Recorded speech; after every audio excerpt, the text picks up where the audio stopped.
E aí um outro conceito que eu vou também falar um pouquinho para vocês, que é o Zona de Desenvolvimento, Zona Bližaja Razvitia. Eu gosto de falar em russo também, antes de trazer a tradução. A tradução do inglês para o inglês, é mesmo trecho, né? E do Paulo Bezerra para o português, que saiu em 2000, e uma tradução que eu fiz. Bom, isso também mostra para vocês como tradução é uma coisa bastante, né? Se a gente pegar, comparar essas traduções todas, a gente pode pensar, poxa, Vygotsky parece que escreveu duas obras diferentes, né? A gente pode chegar a esta conclusão, né? Porque as palavras mudam, né? Então, às vezes pode pensar, não, foi a opção do tradutor. Sim, o tradutor faz muita opção, e às vezes faz opções erradas também. Eu já fiz várias, eu faço críticas a algumas opções que eu faço, mas acho que a gente tem que assumir e argumentar por que essas opções, né? Então,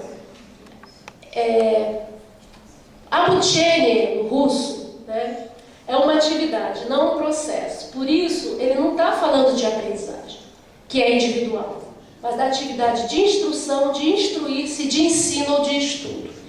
Ou seja, por ter uma base epistemológica marxista, né, dialética, materialista, né, e spinozista, né, Vygotsky estuda, ele começa no final da vida dele delinear esse estudo da atividade como propulsora do desenvolvimento. Então ele não está falando de um processo individual que impulsiona, não. Ele está falando de uma atividade coletiva que impulsiona um processo individual.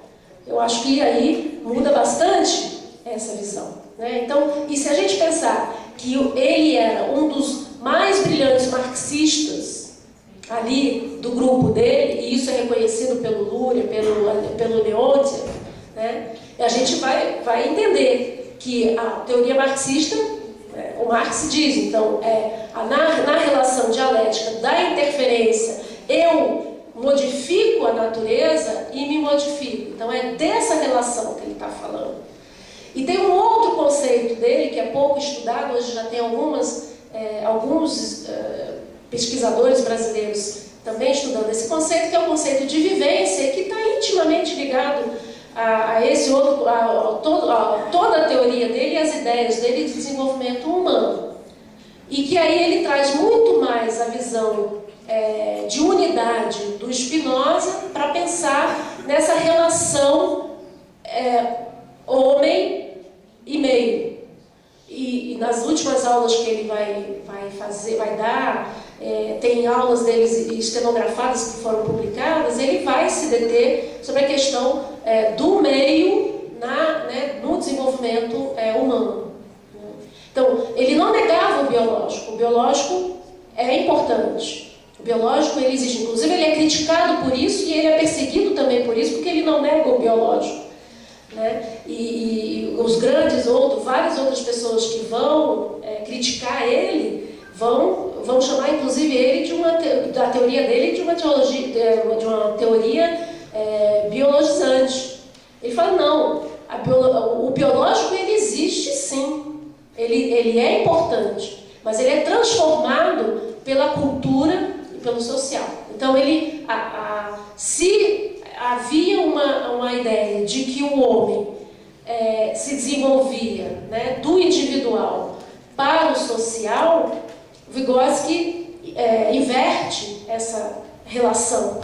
E ele vai dizer, o homem já nasce social. Ele nasce social, do coletivo para o individual. E a atividade é propulsora do desenvolvimento individual do ser humano, né? Então, por isso que ele está falando de uma atividade, ele não está falando de um processo de aprender, ele está falando de uma atividade coletiva, e por isso que não é apenas instrução, mas é o instruir-se, é aquilo que possibilita na minha atividade também me desenvolver. Eu não preciso apenas do outro, que eu dependo do outro para. Eu também tenho o meu autodesenvolvimento. E ele vai falar de autodesenvolvimento em vários trabalhos. Tá? E aí, quando ele vai falar atividade, pode ser a Bucciani, né, que é a instrução, pode ser definida como atividade autônoma da criança, que é orientada por adultos ou colegas e pressupõe, portanto, a participação ativa da criança no sentido de apropriação dos produtos da cultura e da experiência humana. Quando ele vai desenvolver essa ideia, é que ele vai introduzir o conceito de zona de desenvolvimento, zona Brijai-Shavarazvitia.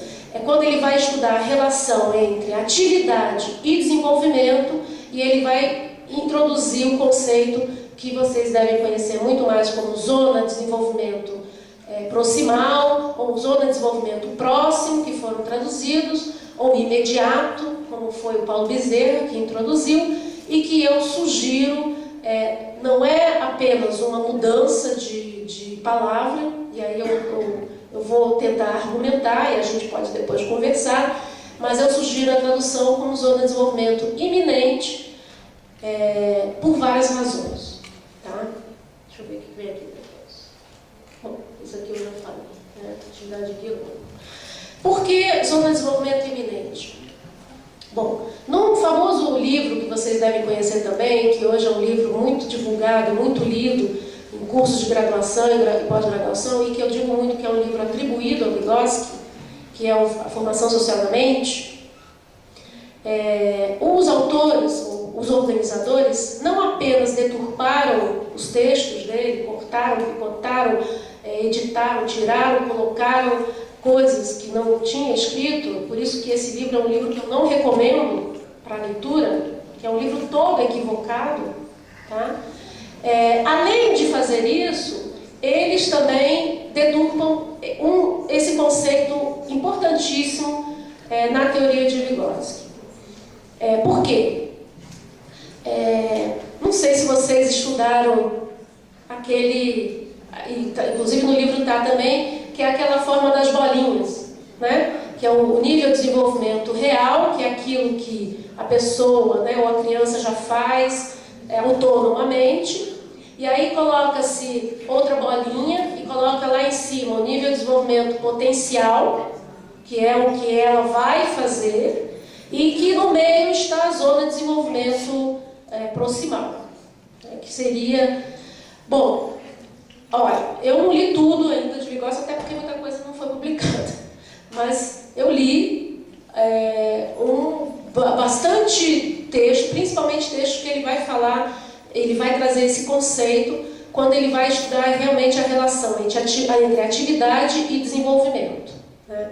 E que é um conceito para ele básico por isso, porque o que eu sei fazer com outro, né, eu posso estar na iminência de fazer amanhã, independentemente, autonomamente. Ou uma função que eu tenho, você fazendo coletivamente, você pode estar apalpando, tentando pelo menos identificar funções que estão na iminência do desenvolvimento, não na obrigatoriedade. Então, os organizadores desse livro, A Formação Social da Mente, colocam na boca do Vygotsky esse nível potencial, uma coisa que não existe nos textos do Vygotsky. Vygotsky fala de uma teoria de duplo nível, que é o que eu faço, o que eu tenho e aquilo que eu poderei, estou na possibilidade. E essa possibilidade ela é criada pela atividade, né, colaborativa com o outro. Então, colocar o potencial, na minha visão, é atribuir uma visão determinista a Vygotsky, a teoria dele, e ele não é, de forma alguma, né? E colocar a palavra próximo ou proximal, é como se é o próximo a ocorrer, o próximo que está próximo e que estabelece também como se fosse estágios, né? Ou então próximo, você saber o próximo que vai ser. Então, para mim é um equívoco, por isso que eu sugiro e eu defendo que seja iminência, porque a iminência dá esse sentido da possibilidade do desenvolvimento, não da obrigatoriedade. Não é obrigatório. Ela diz, o ser humano nasce com a possibilidade de se tornar humano. Nós somos uma possibilidade. Então, o desenvolvimento, essa relação com o meio, com o outro, né, na unidade, quer dizer, essa relação, eu com minhas especificidades, num ambiente que pode proporcionar, pode impulsionar ou não, é que vai dizer o que eu vou, né, a minha possibilidade, o que eu estou na possibilidade de desenvolver e ampliar essas minhas possibilidades de desenvolvimento. Então, por isso que eu defendo que seja zona de desenvolvimento iminente e vocês poderiam me perguntar por que não possibilidades? Até porque é assim que ele, em alguns momentos, ele denomina essa zona de possibilidades. Isso me dá mais argumentos ainda para defender a minha tradução como iminência de ocorrência de acontecimento no desenvolvimento humano e não de obrigatoriedade.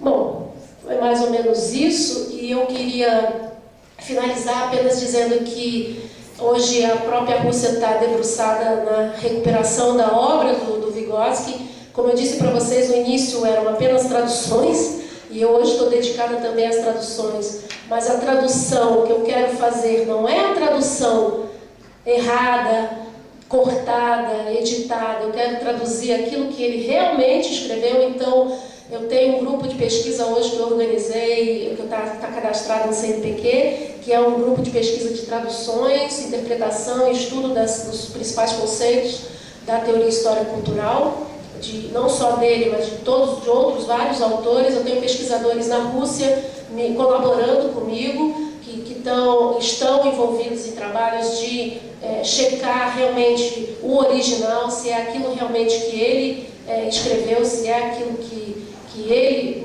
que foi por ele escrito. Então, é um trabalho muito mais... Tem uma amiga que chama que é de arqueologia, né? Porque você fica buscando e comparando e vendo o que foi, o que não foi, onde está, onde não está, se é o original ou não. E hoje você tem, os russos estão fazendo isso, e eu acho que no Brasil a gente tem essa possibilidade também de ter as traduções mais próximas daquilo que o Vygotsky escreveu. É isso, e eu estou aqui disposta a responder perguntas de vocês. Muito obrigada.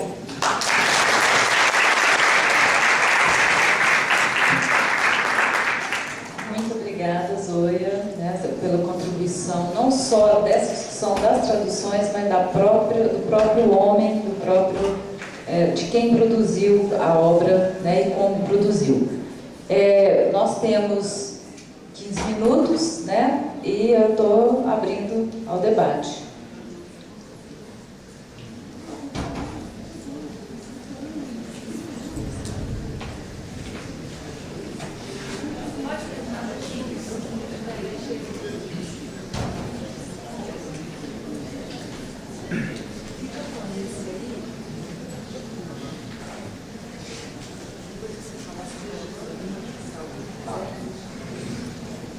Bom, meu nome é Rodrigo, eu sou estudante de doutorado na linha de Educação em Ciências. No meu trabalho de mestrado, eu peguei muito mais o pensamento do Vygotsky em relação ao desenvolvimento conceitual, né? Mas assim, a coisa que eu fiquei pensando ali mais, assim, eu ia fazer uma pergunta sobre a zona de desenvolvimento proximal, né? Que no prefácio Paulo Bezerra vai justificar a história do imediato. Aí a palavra, evidentemente, eu não sei qual é, que ele fala que se essa palavra fosse traduzir para o português, seria zona de desenvolvimento processíssimo. A gente faz essa discussão. Eu ia perguntar isso, mas o esclareceu bastante. Mas a questão que eu queria comentar, não sei se é perguntar, é porque na sua apresentação, principalmente, especialmente na parte da discussão da fala oral e a fala escrita, e também que a gente sabe que existe talvez uma proximidade, não tão física, mas existe uma proximidade teórica entre o círculo Bakhtin e o pensamento do próprio Vygotsky. E existe também, o que está por trás dessa história, assim, existe quase que uma ontologia do social, que tem a ver, que vem no Marx, essa história inclusive, essas funções vindo social, essa relação do inter e intrapsíquico, isso não é de graça, por exemplo. Essa realidade dialógica que lá o círculo Bakhtin vai colocar, e no caso, por exemplo, no caso do Bakhtin aparece uma palavra voz, por exemplo, né? Essas vozes que dão a polifonia. Quando você falou, por exemplo, da história da fala escrita e a fala e essa fala oral, eu fiquei pensando muito nisso, nessas vozes que estão aí e tal, que o Bakhtin nomeia de voz, né? Eu não sei também se na tradução mudou alguma coisa, mas eu acho que é mais uma proximidade. Pensei assim. Eu não sei se...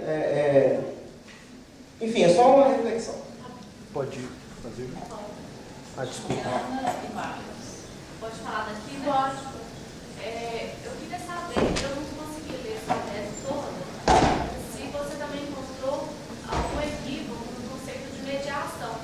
Porque nas traduções que eu leio, eu vejo autores falando de mediação de diferentes formas. Eu queria saber se você encontrou. Tá bom. Mais um? Agora é Marcos. Me chama?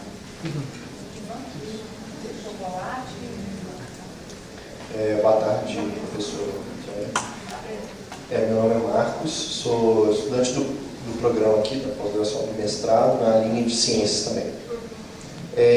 Então, a minha pergunta acho que vai mais no sentido de um pouco de contexto, mais do que de conceito, mas que talvez você pode, que influencia, claro, tem uma relação aí com os conceitos, talvez você pode nos ajudar pelo conhecimento da obra e tal.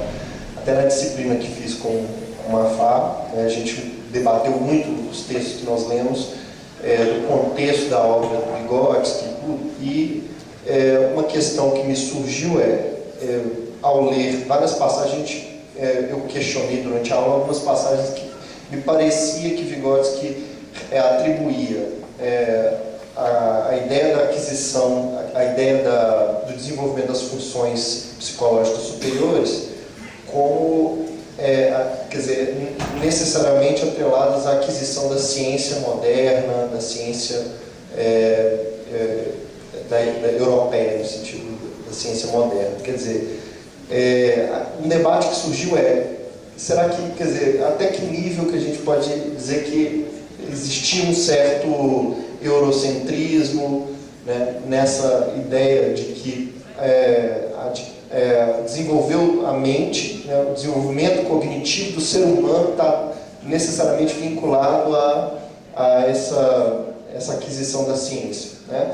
Quer dizer, e aí pensar que o contexto, eu li uma coisa na obra de Marta Koll, se não me engano, Marfá pode me corrigir se eu estiver errado, que há uma crítica do governo soviético à pesquisa feita no Uzbequistão, se não me engano também no Uzbequistão, em que Luria vai e tem aquela história das ilusões, né, que é muito comentada, mas que a gente não sabe direito o contexto disso. Quer dizer, me pareceu, quando eu li o texto da crítica do governo soviético à obra de Vygotsky, uma crítica como se Vygotsky estivesse chamando o povo do Uzbequistão de primitivo ao dizer que ele está um nível de não tem acesso às ferramentas, à técnica, à escola, né? Quer dizer, exatamente, né? Estão mais ligados ao concreto e tal. Então, se não foi uma crítica, me pareceu na época uma crítica, nesse sentido eu até concordei, né? Uma crítica no sentido de dizer, bom, estamos sendo, isso no contexto de que me parece que é de uma campanha grande de coletivização da agricultura, de levar a escola para regiões, né, muito ermas e tudo, e que ao mesmo tempo é uma campanha ideológica, política, de elevar a moral do povo soviético e tal. Quer dizer, eu queria que você comentasse um pouco sobre isso. Obrigado. Obrigado, Marco. Chocolate, nós vamos fazer então as 4 perguntas e aí você entra, né? Chocolate, Ivan e Maria. Boa tarde, professor. Meu nome é Francisco Chocolate. Chocolate é nome mesmo. Sou de Angola, sou para ver o sotaque diferente. Aluno de doutorado em educação. E, na verdade, eu estou fazendo uma disciplina, já venho fazendo uma disciplina sobre o biológico, social e cultural de Vygotsky, com a Mafra. Mas, para além disso, eu já venho lendo alguma coisa sobre Vygotsky Em Angola, especialmente, as obras de Vygotsky chegaram para nós traduzidas do espanhol, mas é o espanhol cubano. Né? Espanhol cubano, em função de uma colaboração direta que o país tem com Cuba, e nós temos muitos professores cubanos que participam na formação de professores, particularmente em Angola, e esse que leva muito a questão de Vygotsky e não só da teoria sociológica. Bem, durante todas as discussões a qual nós temos estado a fazer relativamente a essa disciplina, dá para fazer um enquadramento sobre toda a obra de Vygotsky, e temos estado a refletir muito sobre naquilo que Vygotsky avançou em relação aos outros pensadores, né? No caso que aqui você citou e disse muito bem que não é que Vygotsky veio superar o Piaget, mas temos que encontrar com uma outra leitura da obra, e muito bem feito esse respaldo para nós é importante, porque na verdade pensamos sempre que superou ou é melhor. Mas ainda assim, não falou, mas não foi assim tão. Gostava que fizesse ainda uma abordagem, nem que fosse sucinta, sobre dois conceitos aqui. O primeiro, o conceito social, na obra de Vygotsky, e o conceito cultural, também da mesma obra de Vygotsky. E, assim, fiquei aqui pensando aqui dentro daquilo que você traz e dentro desse trabalho lindo que você está fazendo aqui, mas não como questão, mas é só para pensar. Disse a Gira, quem conta um conto, um ponto aumenta, né? E nós temos estado, assim, dentro das obras, eu estava aqui a falar com alguns colegas, bem, agora que não sei o que eu vou ler mais, porque parece que tudo que nós temos de Vygotsky aqui agora já está deturpado, né? Assim, então isso fica, assim, pensando para ver o que vamos ler agora para saber se é isso mesmo ou não. Mas dentro dessa tradução que você vem fazendo sobre as obras de Vygotsky, queria saber um pouquinho mais se é uma tradução que você faz sozinha, se tem um grupo que está trabalhando contigo, e se também, ainda dentro dessa tradução, não tem muito aquilo que nós chamamos de uma carga de subjetividade, ou seja, daquilo que nós pensamos muito sobre um determinado assunto dentro da própria obra. É mais ou menos isso, e obrigado. Eu gosto de fazer uma brincadeira que as perguntas difíceis eu respondo em russo. Que aí ninguém precisa entender nada, né? Mas obrigada pelas perguntas. Vou tentar responder de uma forma, mas na verdade vocês até me levam a pensar também, a refletir em outras questões. Eu vou começar pela última, ou pela pergunta do chocolate, que é uma pergunta que me fizeram, inclusive, quando eu fiz a defesa do meu trabalho. E que foi... E agora, como é que fazemos? O que fazemos? Esperamos você traduzir tudo para a gente poder ler? Como é que você vai... O que a gente vai... Olha, eu costumo responder da seguinte forma. Qualquer pensador que você conheça bem as bases epistemológicas e filosóficas dele, você vai passar a duvidar do que está ali no texto traduzido e pensar e refletir sobre isso. Então, acho que conhecer, saber e conhecer bem a trajetória do Vygotsky, a base dele, né, marxista, espinosista principalmente, com certeza quando vocês forem ler agora os textos dele, vocês vão duvidar e vocês vão se perguntar se é aquilo mesmo. E isso eu já tenho exemplos, porque as minhas colegas que me ajudaram, claro que o meu trabalho foi feito num grupo. Você me perguntou de um grupo? Sim, eu tenho um grupo, e ele é formado por colegas minhas que começaram comigo e pela minha orientadora, que me ajuda na revisão também. Ela foi uma das primeiras pessoas a estudar o Vygotsky no Brasil, né? Elizabeth Tunes, ela faz o prefácio, inclusive, do meu livro. Hoje é uma grande amiga e parceira minha nesse meu trabalho. Então, eu acho que, assim, é um trabalho... se tem, como você pergunta, a carga de subjetividade, eu acho que tudo que a gente faz, né? Quando a gente faz, claro que vocês podem até dizer, é uma interpretação. Eu acho que tem que conhecer bem a obra dele para poder, né, defender. E eu tento argumentar. O que, por exemplo, e discordo de alguns argumentos que, por exemplo, o Paulo Bezerra traz, que fala de zona de desenvolvimento imediato, já tentando ligar com a outra pergunta que me foi feita, né? Que ele fala de imediato e proximíssimo, porque não existe no português, e que aí ele vai traduzir como imediato. Eu acho que imediato é pior que proximal, porque é como se imediatamente vai ocorrer. Não traz nem a ideia de possibilidade, né? Então, agora, eu vou te dizer que as traduções cubanas, elas são as menos piores. Até porque os cubanos estudaram, vários cubanos que estudaram na União Soviética também, tiveram acesso, inclusive, à fonte, né? Quer dizer, estudaram com professores russos, né? Agora, essa discussão do biológico, social e cultural na obra de Vygotsky é uma discussão muito atual, né? Existe hoje, inclusive, um debate sobre a denominação da própria teoria, se a teoria se chama histórico-cultural, se é sócio-histórica, se é sócio-cultural, tá?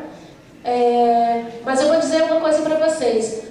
Dizem que o Leontiev, nos arquivos dele, foi encontrado um papelzinho, um pedaço de papel, em que eles ensaiavam a denominação da teoria, e que uma da denominação que prevaleceu foi histórico-cultural. Eu poderia argumentar dessa forma. Agora, eu defendo por que e o próprio Vygotsky, claro que ele não ia sentar e falar minha teoria se chama histórico-cultural. Claro que a denominação vem depois. Agora, o importante é que são conceitos articuladores da teoria, né? Como o homem histórico que ele pega, né, de Marx, e a cultura, né, que transforma, né, o homem, né, a aquisição dessa cultura. E aí, eu acho que aí o social ele já está, né, no histórico-cultural, o social já está. Essa é a minha opinião, né? Então, hoje, tem muita gente que diz que sócio-histórico é algo que vem depois do Vygotsky. Então, se você pegar o obituário que o Leontiev escreveu quando o Vygotsky morre, ele já denomina a teoria de sócio-histórica. Mas isso é muito característico do Leontiev, porque o Leontiev tira a cultura. Se a gente lê as obras do Leontiev, a gente vê que o conceito de cultura, para ele, não é importante, tá? Então, aí tem questões aí, inclusive, de debates internos no próprio grupo, tá? Agora, eu acho que quando a gente pensa no social, quando ele vai inverter essa relação, né, do social e do desenvolvimento, né, quer dizer, que é do coletivo, quando ele vai falar, não, a fala, por exemplo, quando ele estuda a fala, que é muito clássico, quando ele vai... num dos textos dele, que ele vai dizer, um texto que é o coletivo como fator de desenvolvimento da criança defectiva, que a gente chamaria de criança deficiente, e que ele vai dizer do desenvolvimento da fala, e que ele vai várias vezes trazer a formulação da Lei Geral de Desenvolvimento. Ele vai dizer qual é a função inicial da fala, qual a função da fala egocêntrica e a função da fala internalizada. Ou seja, a fala, para ele, é um fenômeno, é uma função com a qual ele consegue analisar, inclusive desenvolver, essa Lei Geral de Desenvolvimento. O importante é fazer uma análise do fenômeno estrutural, funcional, né, e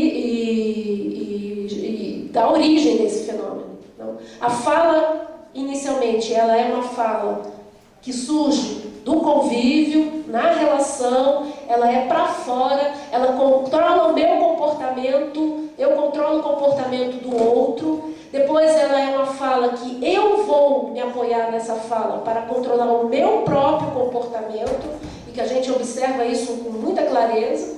E depois essa fala que não é uma fala, mas é uma fala, né, interna, e que controlam o meu comportamento, controlam o meu comportamento, que aí é já num nível superior de desenvolvimento. Então, isso, eu responderia a sua pergunta dessa forma, né? Mas, olha, a primeira pergunta, o Rodrigo, né, que fala sobre o Martim, você sabe que até hoje pessoas buscam